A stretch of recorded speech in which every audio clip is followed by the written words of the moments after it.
In the quiet hills of rural Portugal, in the year 1917, 3 children tended their sheep beneath the open sky. They were simple, poor, and illiterate, living in a world untouched by the noise of cities or the politics of kings.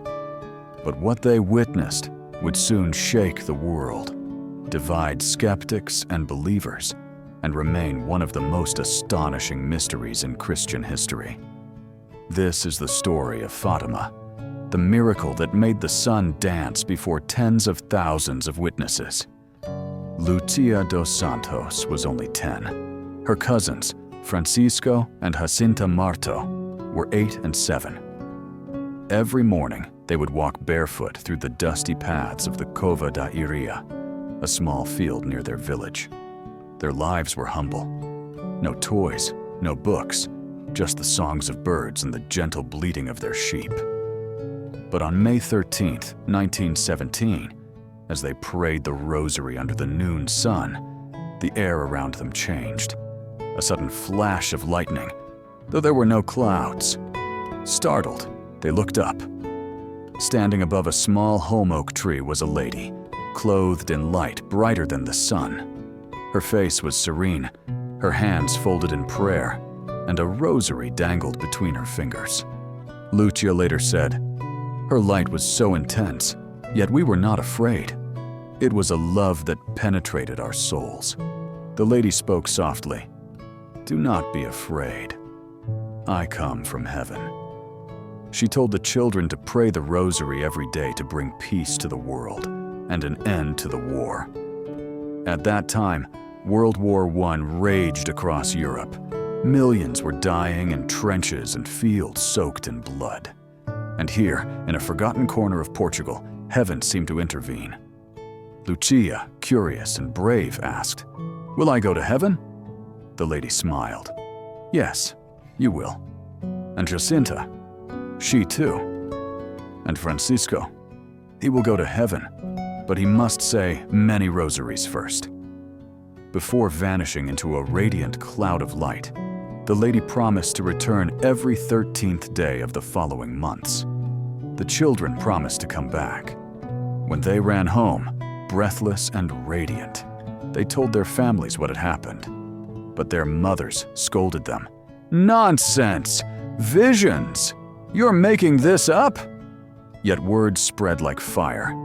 By June, 50 people came to see if the children would lie. In July, there were hundreds. By October, 70,000 people gathered in the rain to witness what heaven would reveal. But before the great day came a series of visitations that deepened the mystery. Each month, the lady returned, always on the 13th. She revealed prophecies, warnings, and promises that would echo across generations. In the June apparition, the lady opened her hands, and a beam of light poured forth, enveloping the children. They saw their souls reflected in that light. Jacinta later said she felt so surrounded by the presence of God that it was impossible to speak. The lady told them, "Jesus wishes to establish in the world devotion to my Immaculate Heart." By July, the lady shared something darker, the vision of hell. The children saw a sea of fire, demons, and lost souls screaming in despair. Lucia described it as a vast ocean of flames beneath the earth. Terrified, they looked back at the lady, who told them gently, "You have seen hell, where poor sinners go. To save them, God wishes to establish devotion to my Immaculate Heart. Pray, pray very much for the conversion of sinners." She then gave them 3 secrets, prophecies so mysterious that they would be revealed decades later.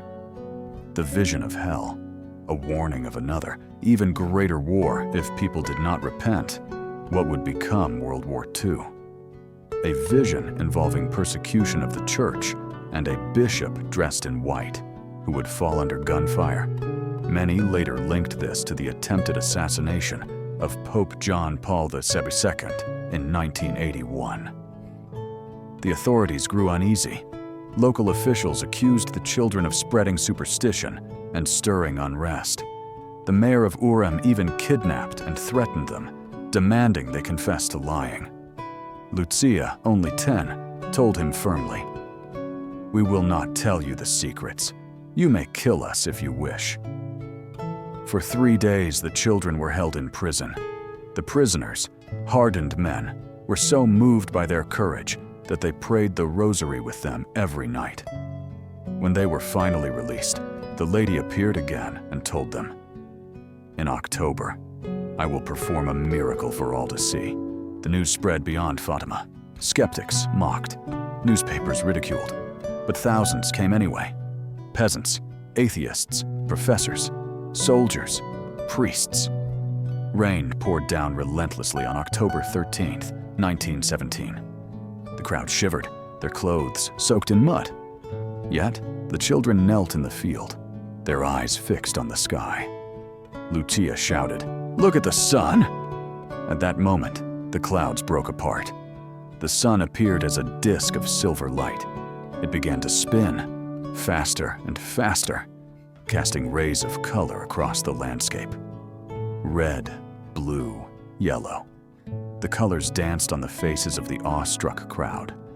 Then the sun seemed to tremble and plunge toward the earth. People screamed, fell to their knees, confessed their sins aloud. They thought the world was ending. And then, as suddenly as it began, it stopped. The sun returned to its place, and the people realized their clothes, once drenched, were completely dry. The mud had vanished. Even skeptics fell silent.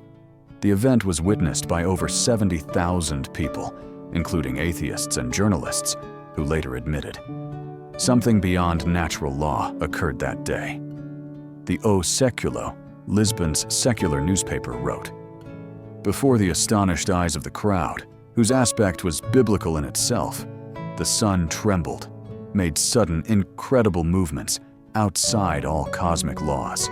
The miracle changed everything. Within weeks, pilgrims began flooding to Fatima. The field became a shrine, and the church launched investigations.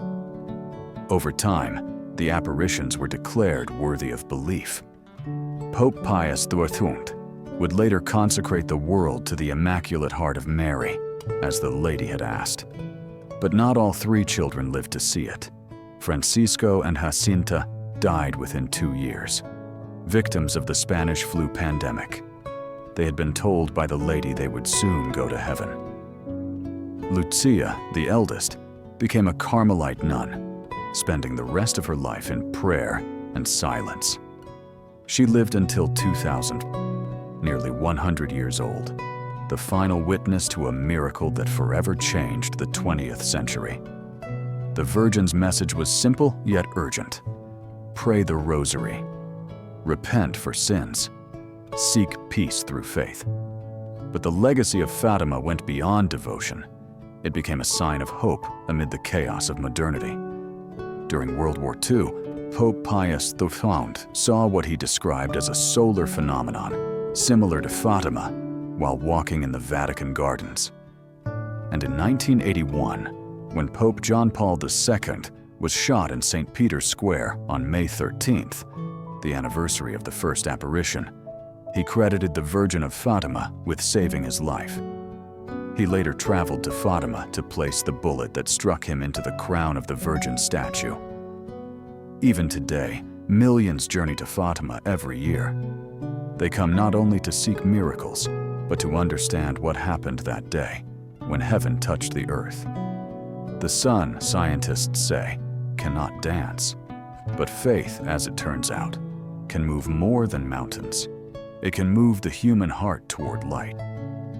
And perhaps that's the real miracle of Fatima, that through the eyes of 3 children, the world was reminded that the divine still speaks, still intervenes, and still loves. So when you find yourself doubting, when the world feels dark and uncertain, remember those 3 shepherd children kneeling in the rain. Remember the sun that danced. And remember that faith, even the size of a mustard seed, can light the whole sky. In the end, My immaculate heart will triumph. Those were the lady's words to Lucia. And a century later, they still echo, not in the clouds, but in every heart that dares to believe.